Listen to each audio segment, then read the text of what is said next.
outside the hospital here where Richard LA is being treated after U.S. Marshals shot him in the arm earlier today. ICE is getting their vehicle towed. The hospital called you? Who called you? Nice. Hospital called the tow truck driver. He said he's getting paid to tow this ICE vehicle away. You've been kidnapped for Clark. Pedophile. Another one out front too, a blue one. Oh, really? So you're towing 2 vehicles today? Get this piece of here. That is an, of course, unmarked ICE vehicle being towed. And here's another.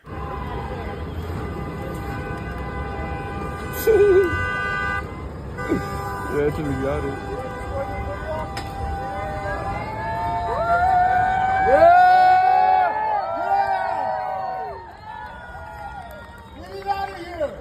And check this one out. You now, you Hey!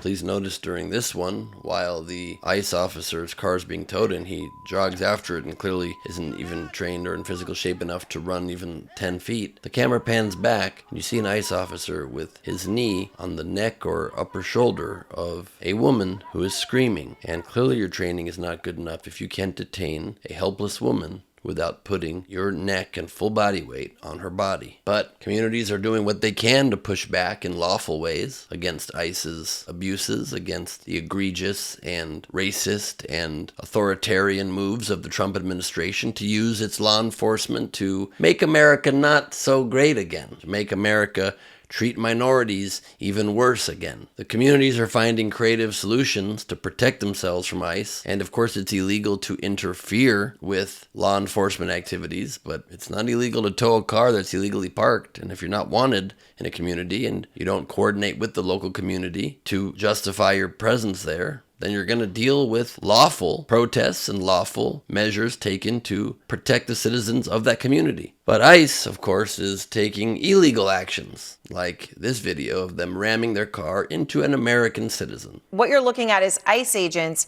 in an unmarked vehicle slamming into a U.S. citizen's pickup truck. So that's what you actually watch happening here. So that is an ICE agent in that car. The pickup truck is the American citizen. Leo Martinez is an immigration rights volunteer in California. He was driving through the neighborhood monitoring ICE activity, which he had been doing for months before that. The agents who had been involved with ICE raids knew who he was. But in this case, everything was different. Agents rammed his truck and then they took him into custody.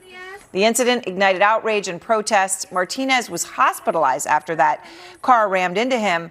Later, after that, they booked him into a LA detention center. Of course, he's an American citizen. Being legal observers, we keep our distance, we keep our safe distance to keep tabs on where they're at. But this is the first time that they turned their aggression towards us and really started coming after us. So that's something new. I was trying to stay away from them, is why we were moving in circles, because they kept following me and moving towards me. And once they hit me, I knew that it was a new ball game, and we were going to have to deal with this a little differently in the future, because now they have no problem with they've already pulled guns on us. They'd already done a multitude of things, but one thing is coming after us in their vehicles. Leo Martinez laying it out as clear as day. And whenever the civil rights of marginalized groups of people are threatened and violated, everybody's civil rights are put at risk. And it's happening multiple times a day now in this country. Untrained, masked, secret police terrorizing citizens, which isn't exactly the country I thought we were supposed to be. It's so weird. It reminds me of other countries with governments that are real and we're supposed to be cool here. So I'm very confused about what's going on. I'm pretty about it too. Maybe not as this lady. All of us angry out here, so don't think it's y'all alone. Get out of here. Who you telling get out of here? Why you telling me get out of here? You asked me a question and I'm answering you. Get out of here. Man. What's with you? Oh, stupid. Why you gotta hide your face? You told me my mother can tell you anything. You wanna go to You wanna hit me? Hit me. You ain't got me. Nobody's scared of you.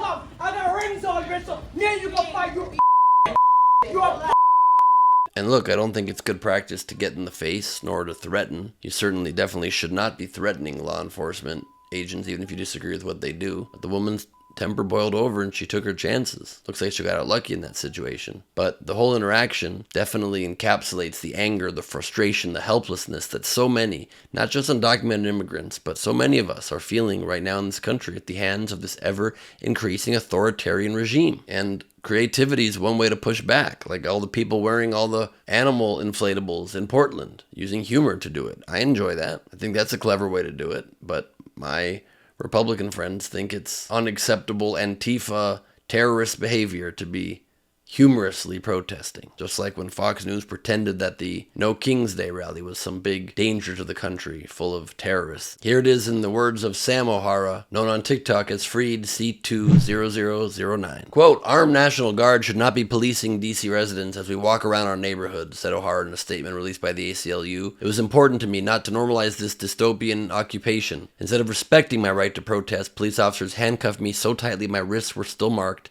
and sore the next day. This shows the danger of deploying troops onto American streets. It puts all our basic rights at risk." That's 100% true, it does. He, instead of getting to exercise his rights, got detained and handcuffed and injured. The article continues that recording and mocking law enforcement are both firmly protected by the First Amendment as long as one doesn't interfere with their duties, wrote Reason criminal justice reporter C.J. Ciaramella in a very interesting and noteworthy quote. Supreme Court Justice William J. Brennan wrote in 1987 in a rule striking down a Houston ordinance that made it unlawful at the time to oppose or interrupt a police officer that, quote, "the freedom of individuals verbally to oppose or challenge police action without thereby risking arrest is one of the principal characteristics by which we distinguish a free nation from a police state. To put it another way, if you act like an autocratic villain when someone compares you to an autocratic villain, you just might be an autocratic villain. You know you're an autocratic villain when you don't realize the satire and play right into it and end up arresting the guy who says you're an autocratic villain who arrests guys for no reason." It's the least popular of the blue-collar comedy character guys, comedian guys. This is Larry the angry at ICE guy. And then, of course, there's Laura Ingraham and the entire propaganda machine at Fox News that instead is turning legal protest, people's right to protest against a very scary thing happening in our country, into a declaration of war from the left, because that's what they love to do. Demonize based on nothing, based on no facts, and justify whatever it is the Trump administration wants to do. Take a listen. The words they're using, fight, push, resist, they're signaling very clearly that it's wartime. They're promising post-war tribunals. So they're now threatening ICE agents. What do they make, $100,000 a year if they're lucky, $80,000 a year if they're just starting? By the way, many of those ICE agents happen to be minorities themselves, Hispanics and African Americans. Okay, Laura, I understand the Botox has made it so your forehead can't move and probably has made it, probably seeped into the brain and made it hard to process thoughts, but no, they're not calling for war. They're not making it very clear at all it's wartime, and they are not calling for post-war tribunals. They are saying that the people who are declaring war on American citizens, quite literally with violent troops in the streets, will be held accountable legally and with the powers of Congress to be accountable to the American people when the Democrats take over in the midterms in 2026, if all goes according to what we really need it to go to. Regardless of what your political affiliation is, there has to be a check and a balance on this out-of-control administration. That's just my opinion. You might love a police state and not enjoy your rights that much, in which case, agree to disagree. I'm Ben Gleib for Rebel HQ. You can follow me at Ben Gleib on Instagram for lots more.